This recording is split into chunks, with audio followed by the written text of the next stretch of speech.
everybody! Hi mga madam! Welcome to my video. Ayan, so papakita ko sa inyo kung paano gumawa ng carrot cake. Ayan, so ipapakita ko sa inyo yung aking mga ingredients. Let's go!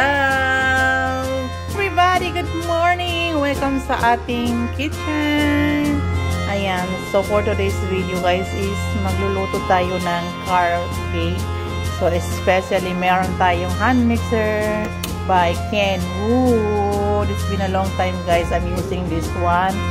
I have the big one, the mixer, the big one, guys. But I love to use this one. I like it because it's very comfortable like this. You don't need anything. Just like this.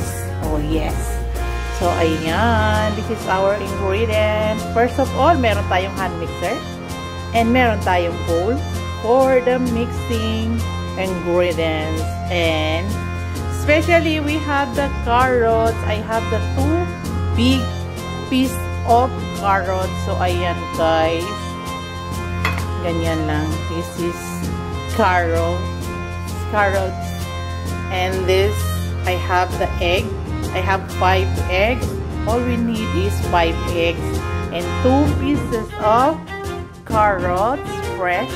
And also I have the 1 cup of oil and 1 cup of walnuts and 1 teaspoon of cinnamon powder and 1 cup of white sugar. Ayan. So also I have the flour. Yes guys, all we need is 2 cups of flour. And guys, ito recommended ko to sa inyo because this is so very amazing. I love this flour. And all you need is baking something special like that. And also I have the baking powder. All we need is 1 tablespoon of baking powder and 1 teaspoon of baking soda. Ayan. So, bago tayo mag-start guys is, ayan. This is our ingredient. Ayan. So, let's go. Let's do this. Hi guys! Welcome back. Ayan. So, we're starting the egg. Let's break the eggs. And be careful, baka masali yung tawag nito, yung shells ng eggs. Ayan. Kailangan natin ng 5 eggs. Yes. Ayan. Uubusin natin yung ating egg. Sa pagbe-bake guys is much better na yung eggs talaga is mauuna mo siyang tawag nito, ilalagay. Sorry guys, may nalagay tayo na shells ng egg. So this is not good. We need to remove it there. This one guys. And next, yung ating sugar. Ayan, 1 cup of sugar. Ayan. So, mag-start na tayo mag-beat. Ayan. Ayan. Bismillah.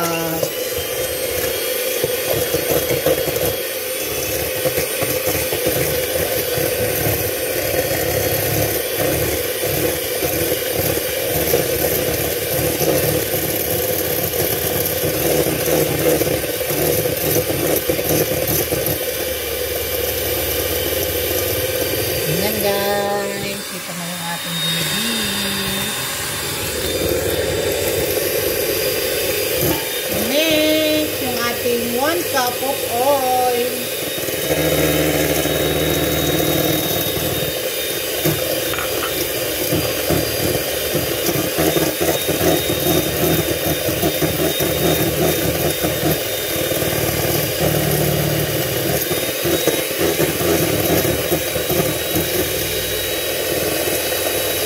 Then 1 teaspoon of cinnamon powder.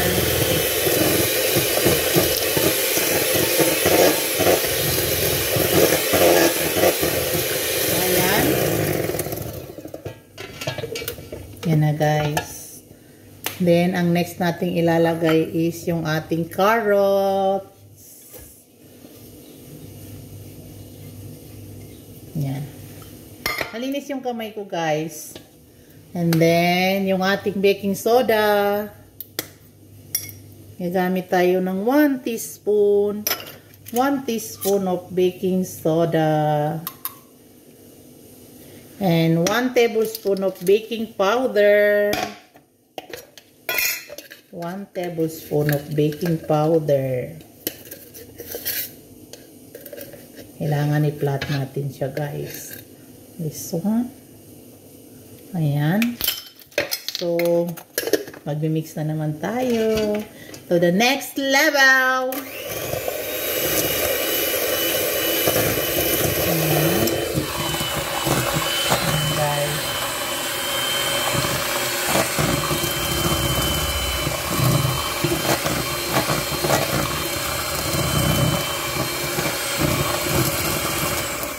Ayan. And next, yung ating 2 cups of flour. Ayan. 2 cups of flour.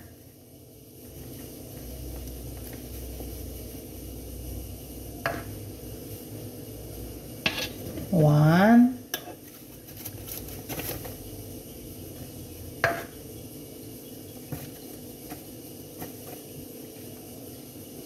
And 2. Ayan. And then, mix again to the level 3.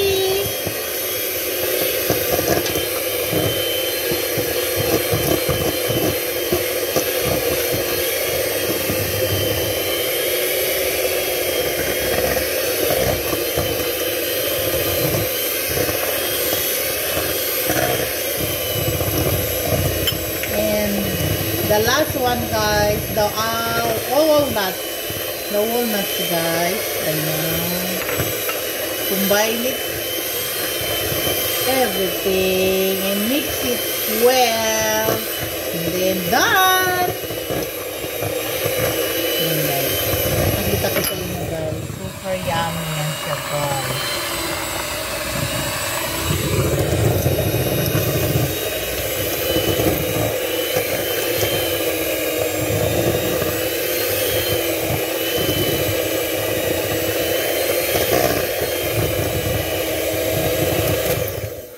Yes. And this is it, guys. Guys, ito na yung ating carrot cake. Ayan, hindi pa yan siya luto, guys. Hindi pa siya naluluto, pero mukhang masarap na. Ayan.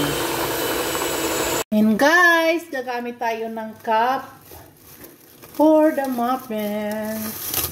Yan, guys. This is new one, guys. Kakabili lang namin ito kanina. So, ayan. So, habang naglalagay tayo dito is magpainit na tayo ng oven, guys. Yes. Order to ng amo ko. Ayan. Panayang take out nila.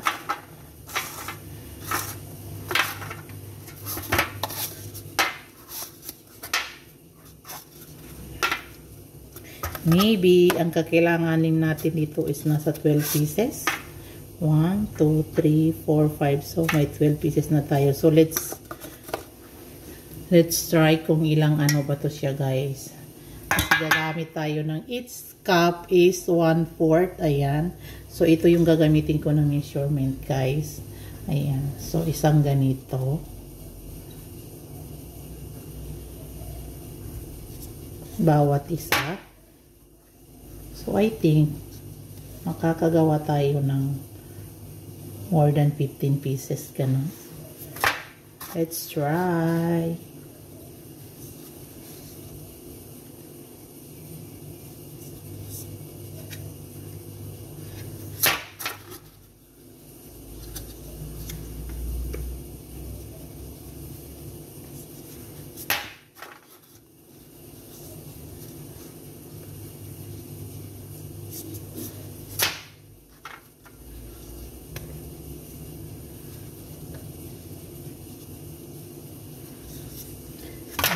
Bakit ko siya binabagsak? Kasi para maano talaga yung kumbaga hindi siya mag-iinti sa baba. So kumbaga maganda yung nagiging itsura ng ating muffins. Ayan. I think makakagawa tayo ng sobra 15 pieces. Ayan.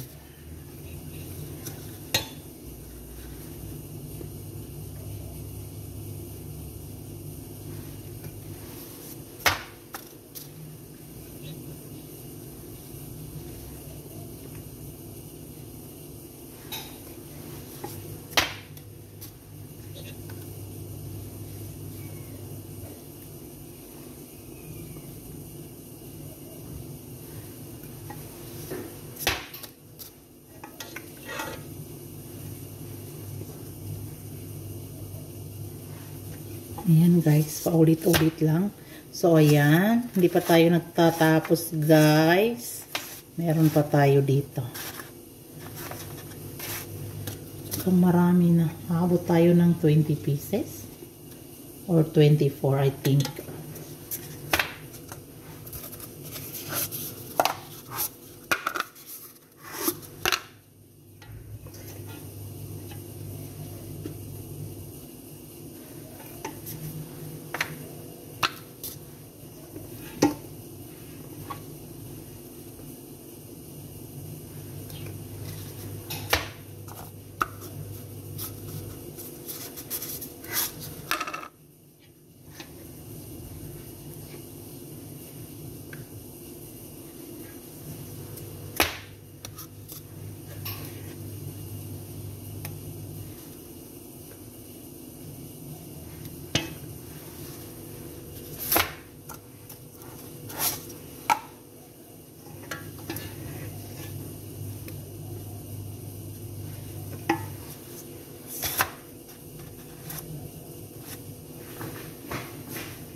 So, ayan, meron pa.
Saan pa yung onte?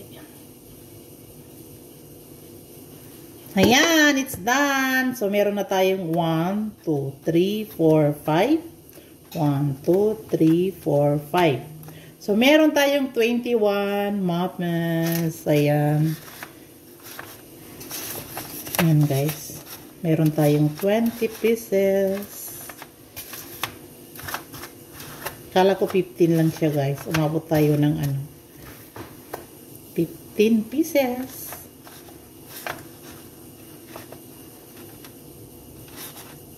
So, ayan. Ilalagyan na natin sa oven. Let's go!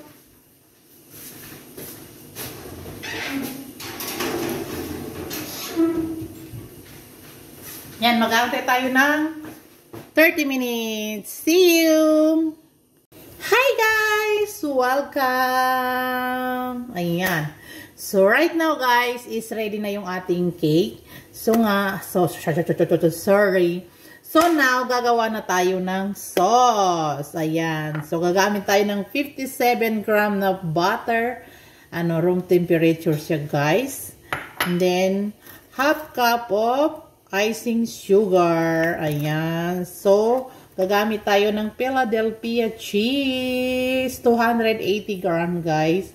Ayan. So, this is our cheese for the sauce. And also, gagamit tayo ng bowl for mixing to our sauce. Ayan, guys. So, also, we need the lemon cheese.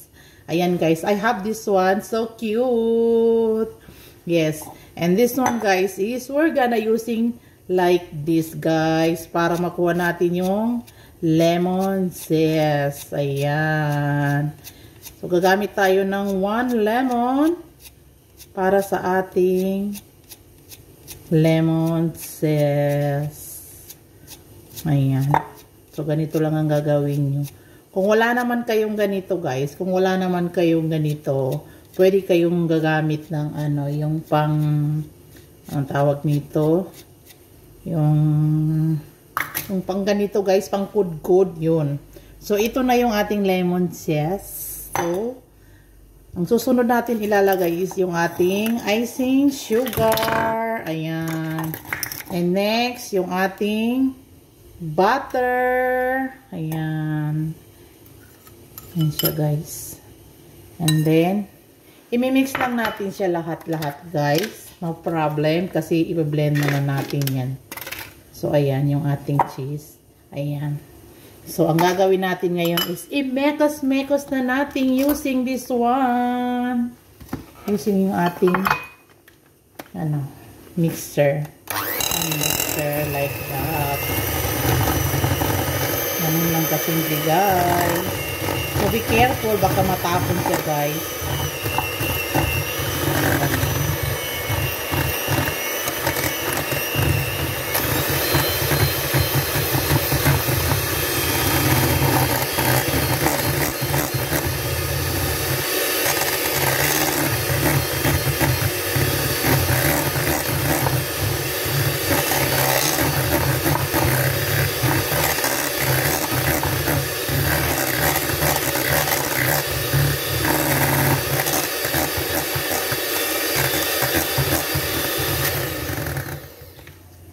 So, ayan. Done.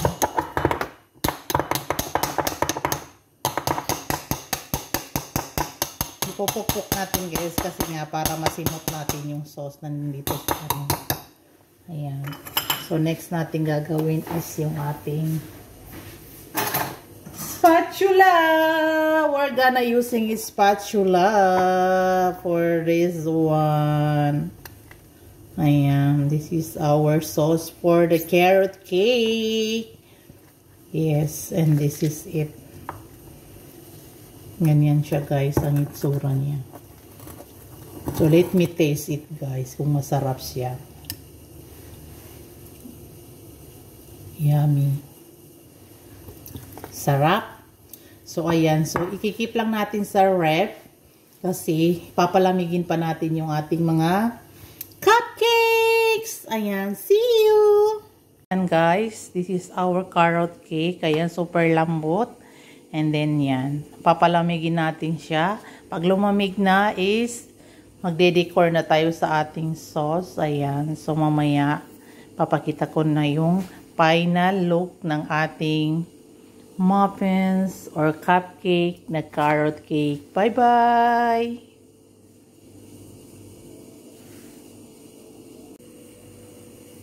Guys, another baking na naman tayo, guys. Natapos na natin yung ating carrot cake. So now is gagawa na naman tayo ng banana cake or banana loaf like that. So ito yung ating mga ingredients. Hi guys, this is our carrot cake. Ayan.